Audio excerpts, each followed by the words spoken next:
थोड़ी थोड़ी 5 बार और यहाँ से मांगो, जहाँ धागा है ना, धागा यहाँ से, हाँ हल्का कम करो, हाँ थोड़ी थोड़ी 5 बार और यहाँ से मांगो, जहाँ धागा है ना, धागा यहाँ से, हाँ हल्का कम करो, हाँ ये सब। और जब तक जांच नहीं होगी जब तक मैं भी कुछ नहीं कह सकती हूँ। और मेरे पास फोन आया तक लड़की मिल गई है और अब ये आरोप लगा रही सिलून पुलिस, तो ये गलत लगा रही, इतना नहीं हो सकता। इतना कुछ नहीं, कौन बोल रही है वो क्या गलत बोल रहे, नहीं सुन रहे कि बोले सुपारी दी ये दी वो, तो ये सब गलत है, सब झूठ बोल रहे हैं जी। हाँ ये सब झूठा इल्जाम है और जांच करी जा।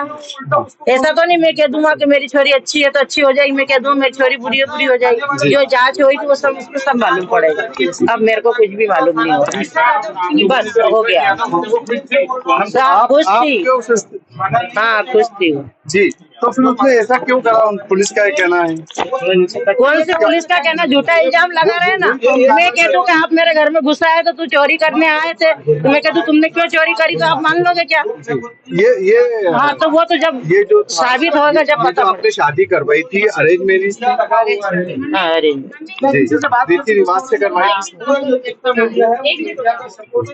हेलो लेकिन मुख्यमंत्री हेलो हाँ हाँ जांच करवाओ सब।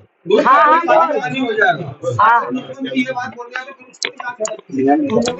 फोन आया मेरे पास सोनम का भैया का, माने गोविंद से 5 बजे फ़ोन आया। फ़ोन मैंने उठाया, मेरे को पता लगा कि कोई ढाबा है वहाँ पे रोड पे, ढाबे वाले से उसने फ़ोन लेके सोनम ने और गोविंद से बात की। गोविंद ने फिर यहाँ मेरे पास में उधर के एक भैया रहते हैं सोनू करके, पिताजी बोल रहे हैं, उनने वहाँ थाने पे फ़ोन लगवाया उनके जीजा से। तो वहाँ जाके नहीं, थाने की पुलिस वहाँ ढाबे से सोनम को वहाँ थाने पे लेके आई है। अभी इस वक्त वो थाने पे है, ठीक है ना। उन पर भी कई सारे संगीन आरोप लग रहे हैं, क्या कहेंगे किस तरीके के आरोप हैं? वो बिल्कुल आरोप 100% गलत आरोप लग रहे हैं। जो आरोप जो लगा रहे हैं वो गलत लगा रहे हैं, क्योंकि वहाँ की जो पुलिस है वो बिकी हुई है, गुंडे मोबाइल के साथ में वो पुलिस चल रही है। पूरा थाना माने ये समझिए सस्पेंड होकर जेल में जाएगा अगर वहाँ सही ढंग से काम हुआ तो, ठीक है ना। और अमित शाह जी से ये हाथ जोड़ के निवेदन है कि वहाँ CBI भेजो, और CBI भेजो तो वो जो एक्टिवा है, एक्टिवा में जो बच्चन का सामान रखा था वो सामान बॉडी के पास में कैसे पूछा, किस तरीके से पहुंचा वहाँ पर, ये वहाँ की पुलिस से पूछना चाहिए। अच्छा सर, सोनम से किसी तरह की बात हुई है, किस तरीके से वो वहाँ पर पहुंची है, किन परिस्थितियों में अब पहुंची ये है, किनके तो साथ पहुंची है? सोनम बच्ची बता सकती है कि किस हालत में वहाँ पहुंची हुई है, किसके द्वारा वो ढाबे पे पहुंची, ठीक है ना। ये तो बच्ची बता सकती है किस आधार से किस कैसे वहाँ पहुंची हुई है वो, ये मैं यहाँ से बैठ के नहीं बता सकता हूँ। अच्छा, क्या ज्वेलरी वगैरह क्या केस लेके था उनके पास? करीब 70,000 रुपये दोनों बच्चन के पास थे, ठीक है ना। राजा के पास चेन थी, 2 अंगूठी थी। सोनम के पास गले में जो चेन सब मीडिया वालों को भी दिख रही है, पुलिस वालों को भी दिख रही है, चेन है, लॉकेट है उसके अंदर, ठीक है ना। ब्रेसलेट था, 2 अंगूठी थी, पाँव में पायजाब है, सभी। राजा के पास चेन थी, 2 अंगूठी थी, ठीक है ना। सोनम के पास चेन, वो गले में जो चेन वाला ब्रेसलेट था गले के अंदर, उसमें वो लॉकेट था, हाथ में ब्रेसलेट था और 2 अंगूठी थी बच्ची के हाथ में, और चेन थी, पायजाब, पाँव में पायजाब थी। और इसके बाद में दोनों के पास पैसे थे। अब पैसे कितने थे वो बच्ची बता सकती है। सर, तो आप ये पूरा आरोप लगा रहे हैं कि जो मेघालय पुलिस है वो इसमें इन्वॉल्व है और उन्होंने पूरा आरोप सोनम पे लगा दिया है। वो पुलिस पूरी की पूरी उसमें, इस मामले में पुलिस का पूरा 100% हाथ है। हो सकता है पुलिस वाले ने ये कांड करके नहीं उसको, बच्चे को वहाँ फेंक दिया हो। सर, अभी भी आप CBI जांच की मांग करेंगे? बिल्कुल 100%। क्योंकि इतने दिनों से लगातार जो आप लोग सीबीआई की मांग कर रहे थे, लेकिन अब जब मेघालय के डीजीपी ऑफिशियल्स ने वहाँ के उस पर सोनम पे आरोप लगा दिया है, मध्य प्रदेश के कुछ लोग भी उसमें पाए गए हैं, तो अब क्या आपका कहना है इस पर? देखो, कल तक तो कोई मेरे को ऐसा सुराग नहीं मिला था कि मध्य प्रदेश के हैं, कहाँ के नहीं है, और मध्य प्रदेश के लोग वहाँ कैसे पहुँचे कैसे नहीं पहुँचे। ये तो पुलिस के काम है ना पूछना कि भाई वो लोग किस तरीके से वहाँ पहुँचे, कैसे पहुँचे, वो क्यों उनने मर्डर किया। ये तो पुलिस का काम है ना उनसे पूछने का। मेरा काम थोड़ी है कि मैं पूछ सकता हूँ। सर, सोनम कैसे भागी, आपको उसका कुछ पता है? नहीं, ये पता नहीं। किया सबसे पहले सर? सबसे पहले उसने उसके भाई को फ़ोन किया। आपकी बात हुई? सोनम से अभी मेरी बात नहीं हुई। बेटे ने क्या बताया आपके? बेटे ने यही बोला कि वो ढाबे पे है और मैं वहाँ पुलिस भेज रहा हूँ। अच्छा। आप अभी जाएंगे वहाँ पर? आपकी कोई योजना सोनम के पास? सोनम के पास भेज दिया है मैंने। सोनम के मामा गए हैं और सोनम के मासी का लड़का गया हुआ, उसका भाई। रिश्ता जो हुआ था उसका, उससे क्या वो खुश थी? बिल्कुल 100% खुश थी जब तो संबंध करा अपन लोगों ने। कोई दबाव नहीं था। दबाव के कारण कोई शादी होती है कि दबाव से? भाई दोनों धनी रजी होंगे, दोनों परिवार के रजी थे, जब भी तो शादी करी ना। शादी के फंसाया पहले जा या रहा है। शादी के बाद क्या हुआ था सर, बताएं। 2 मिनट उसका लाइव चालू है। अरे हमारे चल रहा है चलो सर बताओ। सर बताओ। एक इंदौर में नवदंपति थी। 11 मई को उनकी शादी हुई थी, सोनम रघुवंशी और राजा रघुवंशी। और उसके बाद 20 मई को ये लोग घूमने के लिए गए थे और गुवाहाटी होते हुए ये शिलोंग गए थे। 23 तारीख को आखिरी बार बात हुई थी सोनम की, और जो कि सोशल मीडिया पर वीडियो भी वायरल हुआ था। अपनी मदर इन लॉ से बात हुई थी 23 मई को। 23 मई के बाद से फिर उनका संपर्क कट गया। उसके बाद से लगातार उनके जो भाई परिजन कमिश्नर सर से मिले, यहाँ police commissioner Santosh Singh sir से। संतोष सिंह सर ने यहाँ पर DCP crime branch Rajesh Tripathi sir को अपॉइंट किया, और जो जहाँ पर ये गुम हुए थे वो जो डिस्ट्रिक्ट थी वो ईस्ट सोहरा डिस्ट्रिक्ट थी, और ईस्ट सोहरा डिस्ट्रिक्ट और सोहरा थाना था।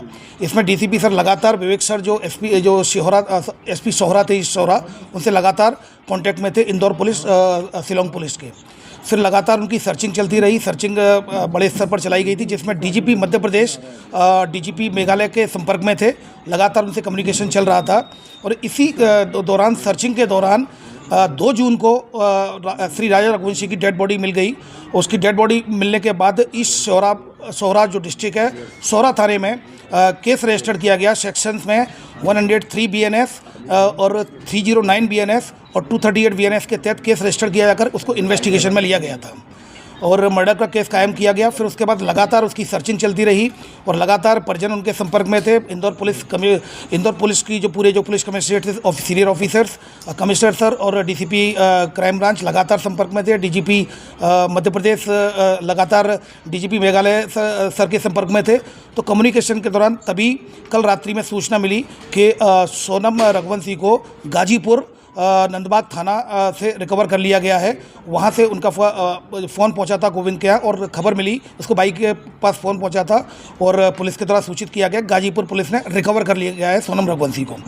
उसके बाद मेघालय पुलिस ने लगातार रात्रि में ही लगातार संपर्क में थे, और यहाँ पर एक कंबाइंड ऑपरेशन मेघालय पुलिस और इंदौर पुलिस के द्वारा कंबाइंड ऑपरेशन चलाया गया, जिसमें 3 आरोपियों को राउंड अप कर लिया।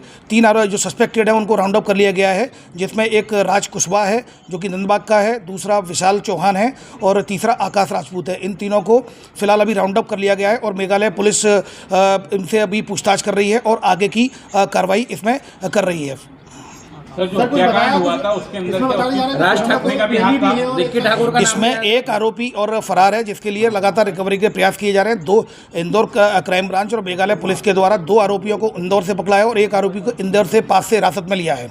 इन तीनों को राउंड अप किया गया है। अब इसमें जो लीगल एक्शन लिया जाता है मेघालय पुलिस के द्वारा, चूंकि इन्वेस्टिगेशन की जा रही है और 7/25 अपराध क्रमांक सोहरा थाने में पंजीबद्ध हुआ है, तो मेघालय की पुलिस लगातार इसमें इन्वेस्टिगेशन कर रही है। चौथा आरोपी जो जिसके बारे में वो बताया जा रहा है सस्पेक्टेड है, उसके लिए लगातार मेघालय पुलिस के संपर्क में लगातार इंदौर की पुलिस कोऑर्डिनेशन में काम कर रही है। चौथा जो सस्पेक्ट है उसको भी राउंड अप किया जाएगा। विक्की नाम है उसको। अभी जो आरोपी पकड़ा है उनके क्या नाम है? अभी जो, जैसा कि मैंने बताया, एक राज कुशवाहा है, दूसरा विशाल चौहान है और तीसरा जो मैंने आपको बताया, तीसरा जो आकाश कुशवाहा है, ये 3 आरोपी हैं। चौथा सस्पेक्टेड जो कि आनंद का नाम सामने आया है, उसके लिए भी लगातार मेघालय पुलिस और इंदौर पुलिस लगातार मिलकर काम कर रही है। और जो भी सौरा थाने का जो क्राइम केस है और इन्वेस्टिगेशन उन्हीं के द्वारा की जा रही है, सारी लीगल एक्शन उनके द्वारा लिया जाएगा। केवल इंदौर पुलिस को उनके द्वारा इन्वेस्टिगेशन के पॉइंट ऑफ व्यू से मदद ली गई थी, वो मदद उनको प्रोवाइड कराई गई है। और जिसमें सोनम के कहने पे ये हत्याकांड हुआ, राज ने किया। जैसा कि मैंने बताया कि ये सारी चीज़ें पूछताछ में क्लियर होंगी। और ये अभी चूंकि सोनम को वहाँ रिकवर किया गया है गाजीपुर, जहाँ मेघालय पुलिस ऑलरेडी वहाँ पहुँच रही है। और यहाँ पर चूंकि हमारे जो मेघालय पुलिस ने यहाँ पर संपर्क किया था, तो यहाँ पर 3 आरोपी मेघालय और इंदौर पुलिस के एक दूसरे के कोऑर्डिनेशन से हिरासत में लिया गया है। आगे की कार्रवाई मेघालय पुलिस, जहाँ पर यह प्रकरण पंजीबद्ध 7/25 सौरा थाने में, ईस्ट सौरा डिस्ट्रिक्ट है शिलोंग की, वहाँ पर इन्वेस्टिगेशन की जाएगी। देखिए अभी फिलहाल इस तरह की कोई बात सामने नहीं आई है, पूछताछ उनके द्वारा की जाएगी। पूछताछ में जो भी आएगी आपको अवगत कराया जाएगा। अभी फिलहाल जो अपडेट्स आए हैं वो यही है कि सोनम को वहाँ गाजीपुर में रिकवर कर लिया गया डिस्ट्रिक्ट में, और यहाँ पर 3 आरोपियों को हिरासत में चेट वगैरह भी पकड़ी है, कोई चेट वगैरह आई? अभी फिलहाल इस तरह की कोई जो बात सामने नहीं आई है। अगर ऐसा कुछ होता भी है तो एविडेंस में लिया जाएगा, और एविडेंस से पॉइंट ऑफ व्यू से क्या पता चला? देखिए अभी जो बात सामने आई है, जो पुलिस के द्वारा बताया गया, गाजीपुर पुलिस के द्वारा, कि जो सोनम रघुवंशी ने फ़ोन किया था उसको, अपने भाई को, उसके बाद फिर पुलिस वहाँ पहुंची है, तो उसको रिकवर कर लिया गया है नंदबाग पुलिस के द्वारा गाजीपुर डिस्ट्रिक्ट में। अब वहाँ पर मेघालय पुलिस पहुँच रही है। जो अपडेट्स आएंगे मीडिया को प्रत्यक्ष से अवगत कराया जाएगा। डिटेन किया है तो मेघालय पुलिस ने क्या शेयर किया था कि इन लोगों को डिटेन किया है, इनका क्या रोल? मेघालय पुलिस का ये कहना था कि इस घटना में सस्पेक्टेड है, हमें याद भी चाहिए। तो सस्पेक्टेड पॉइंट ऑफ व्यू से हम लोगों ने मेघालय के साथ जो एक ऑपरेशन चलाकर 3 आरोपियों को, अभी सस्पेक्टेड को राउंड अप किया है। अब अगले की जो इन्वेस्टिगेशन है, इन्वेस्टिगेशन आधार पर जो भी आया जाएगा, अब मीडिया को प्रत्यक्ष से अवगत कराया जाएगा। यस, निश्चित मेघालय पुलिस है ऑलरेडी, और मेघालय पुलिस लगातार साथ में काम कर रही है। अब आगे की जो कार्रवाई वो करेगी। कोर्ट में पेश किया गया, अभी कोर्ट में आरोपी को पेश नहीं किया गया है। अभी मेघालय पुलिस पूछताछ करने के बाद आगे की लीगल कार्रवाई मेघालय पुलिस करेगी। ये जो तीनों आरोपी, ये तीनों आरोपी नंदबाग के, ये तीनों जो सस्पेक्टेड है वो नंदबाग के रहने वाले हैं। तो ये पूरे इंदौर के ही हैं। तो इस तरह से ये इनका कनेक्शन है। घर के आसपास के रहने वाले। ये अभी फिलहाल इस तरह की कोई बात सामने नहीं आई है, क्योंकि अभी हिरासत में लिया गया है, राउंड अप किया गया है। मेघालय पुलिस इनको गिरफ्तार किया गया। ये अभी ये इन्वेस्टिगेशन में आएगा। अभी पूछताछ नहीं हुई है, अभी पूछताछ के बाद ही बात सामने आएगी। जी।